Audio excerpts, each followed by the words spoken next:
It's scrumptious being here at Oxford United's Manor Road, of course, but in fact I'm not here to see a match. I'm here to witness a gig at the Manor Club.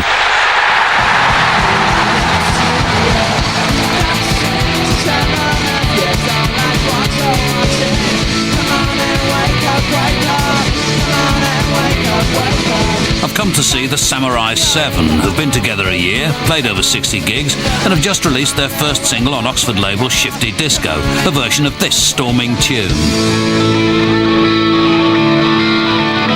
Sadly, though, the Manor Club and the ground itself won't be around much longer.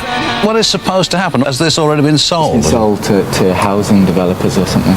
So that's the thing, we're technically it's heartbreaking. homeless. Yeah. It is heartbreaking. It's actually, I mean, the thing is, I've never been here before. What a great ground it is. The pitch is in good condition. Yeah. It's got a bit of a slope. Yeah. And the best thing about it is that the away fans get soaked every time it rains. Yeah.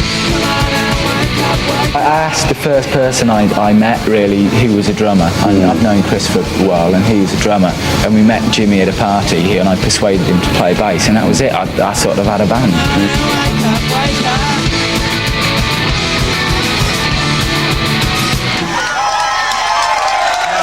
The other thing about Jimmy when we met him at the party was he downed a bottle of Advocat and was sick down his suit, and I mean it was the least rock and roll thing you could do. So I thought he's in.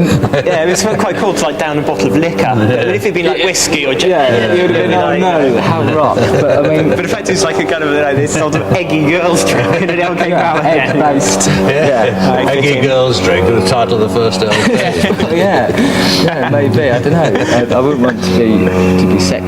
No, you wouldn't be accused of eggist. Many have hailed football as the new religion. It's the old and only religion for me. Others think some young people are in the grip of a religious-type fervour over club culture, arguing that a DJ whipping the crowd into a trance-like state has similar control to an evangelist preacher. Is anybody going to pray with me tonight? But before people worshipped in football stadiums, nightclubs, supermarkets or churches, they worshipped in stone circles like this.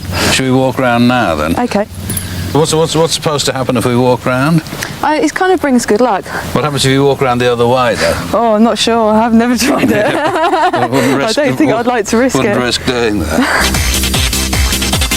DJ Juno, who spins techno and trance tunes in clubs here and abroad, contributed to a fund that helped preserve this 4,000-year-old stone circle in its present state. About summer last year, we heard that the Rover stones had been put up for sale, and because we feel to us in Oxford that, and all the surrounding areas, that it's somewhere special for us, we heard that we didn't want it to get bought by somebody who would change it in any way. Somebody corporate. Yeah. So we organised during the Sound City Week in Oxford at the community centre to raise money for here. Right. I'm sorry my shoes are so boring. All I've got is a hole in mine. They're great for walking through puddles with. I suppose they are, but then it must be a bugger to get clean, though. Kind of don't think about it. Did somebody tell me that you're coming up here for some kind of ceremonial purpose at some stage? Well, my marriage, I'm hopefully getting married, well, I am getting married, let's say hopefully, before the end of the year. And obviously we have to do it through all the proper channels and stuff, but I'm going to come up here to do a hand fasting, which is a pagan blessing of a pagan marriage. So what does this ceremony consist of then? I think it goes through this way, and the one puts their hand through that way, and then the hands get binded together, I do believe. I mean, don't take my word for that, I'm not quite sure. But I'm going to leave it to the day to actually find somebody give me an instruction book and tell me how to do it. It's so beautiful, isn't it? It is beautiful, yeah.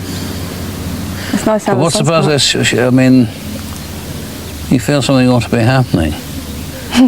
What? I think that's just people being sceptics. There's a lot of people that I think that sort of come here and expect them to be sort of covered in some kind of aura as soon as they walk in. I don't feel that exactly, but I mean, I remember when I was confirmed, you know, because I went to boys' boarding school, and you almost had to be confirmed, and I was confirmed by the Bishop of Lichfield, I think it was.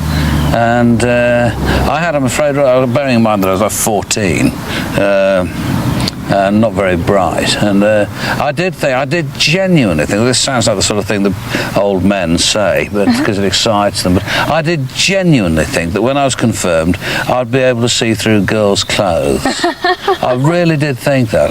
And when the bishop rather reluctantly laid his hand on my head, and I got up and walked to my seat in the chapel, and I couldn't see through girls' clothes. I felt pretty gutted, I'd imagine. I've been led up the garden path on this one. Oxford techno outfit Lab 4 have released 19 12-inch singles and 2 EPs on independent dance labels both here and in Germany. The nation with the groove. However, their driving electronic music was not conjured up in a grim urban environment, but in a frankly twee village bordering on the Oxfordshire Cotswolds. In many parts of Oxfordshire, you feel like you've walked into a scene from a tourist board promotional video, with a four-wheel drive vehicle outside every home and an incontinent yokel in every pub corner. The place is littered with infuriatingly pretty cottages, manor houses and the odd ruin. Well, I brought these two boys here to try and sell them this attractive freehold property in need of some modernisation. And we're under police surveillance at the moment, I think. That's the helicopter that you can hear probably, possibly even see, because there are animal rights activists in the area and everybody is under suspicion, including, frankly, people who look like this. That's the truth of it. I'm a very respectable guy. They let me straight through, but... Anyway, why we're here? What's the significance of this place? Seeing as you're not going to buy it, you can tell me what... Well, it was alright till we came down there. Well, we used to fly somewhere to a gig, come back here and go, oh, what should we do now then? And we used to like just drift down here at sort of like 4 or 5 o'clock in the morning, and Been about 10 people down. Yeah. you get like about a foot of mist just floating around everywhere. All the ingredients. You expect Vincent Price to appear. We got Vincent, not again. For God's sake, didn't we tell you last time? Music for a Reebok advertising campaign is among Lab 4's most recent work. This will be heard around the world, but was composed at their new base, a cramped studio-cum-bedroom in a listed building in a market town just outside Oxford. How do you start? What's the first thing that you do? Panic. Yeah. Right. Well, and sign a contract. yeah. And all of that. Then panic again. Then panic again. My understanding of it is, well, I was going to say limited. Limited would be being generous to myself. I mean, it's non-existent. So, just a brief run-through of what you actually do physically. Right. The synths we've got, like this one here and the one up there, they're as powerful as you can get at the moment, and all it means is that we're not limited. You can just, it's your imagination. You can imagine a sound, and now you can actually make it with these sort of synths. And then the samplers as well. That is like a synthesizer with an empty memory, so you can put any sound you want into it, and you can play it up and down the keyboard. So This is basic, it's almost like a nervous system. And all these, like your limbs and your fingers, you know, if you can imagine it like that, so you're controlling everything. and you can see in this breakdown there's less information actually on the screen there. There's not so much playing. Gradually as stuff comes in, some new bits here. Go back in again. And we can flick that up and have a look at the notes that's actually playing.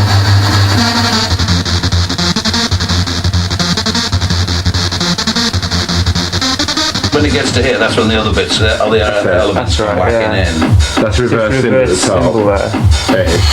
Alright, yeah. It just like smacks on that bass drum a bit. And then you get people, you know, people who are critical of these forms of music will tell you how, you know, they're just machine made and so forth. And there's nothing worse than the hours you sit in front of an empty screen going, I don't know what to write. Yeah. And it's like, it's the blank canvas syndrome, you know.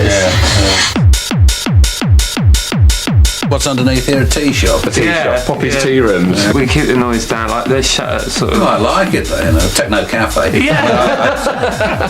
Could be a big thing, marketing strategy. We'll try techno cafe, people who work downstairs. Trust me, I'm a bit of an entrepreneur. But the real entrepreneurs, of course, are the musicians who survive on a shoestring and do worthwhile work in such cramped conditions. One of these is James Sedwards, who moved at 18 from the small village of Sutton Courtenay to a flat on the Cowley Road. It was there I witnessed an improvised display of guitar destructo madness that made most contemporary guitarists look as though they were accompanying a play school version of Lord of the Dance.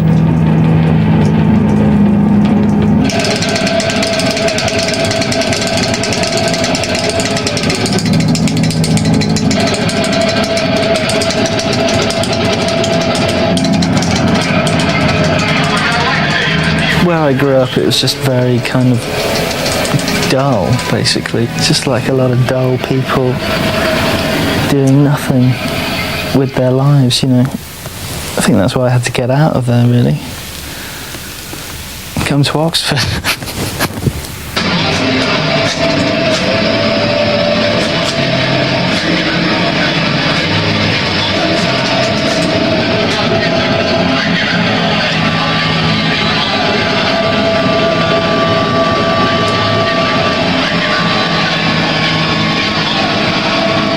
Do you have a kind of day job? I do a bit of guitar teaching. Right. But presumably teaching a very different kind of guitar to the kind of guitar you play yourself. Or not. Yeah, most of the time. I quite like the idea of a generation of sort of mutant Oxford kids playing a lot of howling guitar stuff.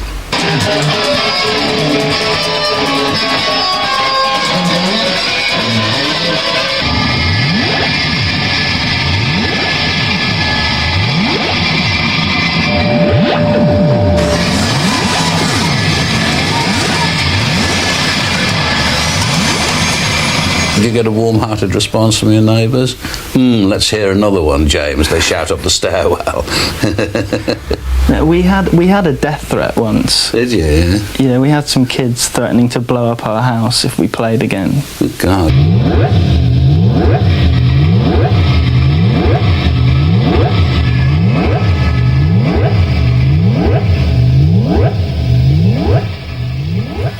That's extraordinary. I'm really glad I saw that. I'm really glad I saw that. I'm not often jealous, but I'm rather jealous of you, I must admit. About the first person who's not been a footballer that I've been jealous of. Thank you very much. There's one thing that I'd really like to do, which you may not want to do, but a lot of people watching this would say, yeah, it's all very clever, but I bet he can't play Summertime. Can you play Summertime? Summertime? Well, I mean, you know, think of another song. I mean, because a lot of people would say, yeah, but, you know, my kids could do that, you know. No, I could do a rendition of something melodic.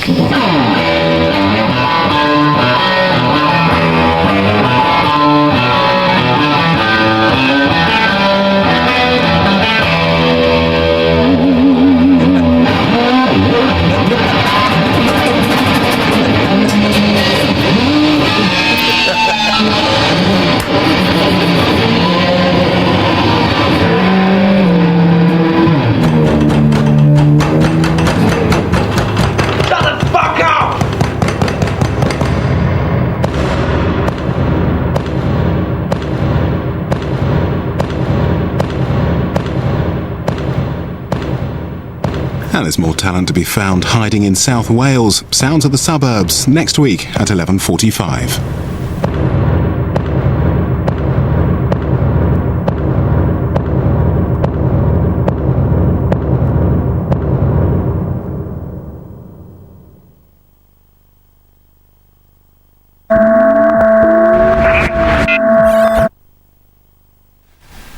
A double CD containing tracks from bands featured on Sounds of the Suburbs will be available from most record stores from March the 29th.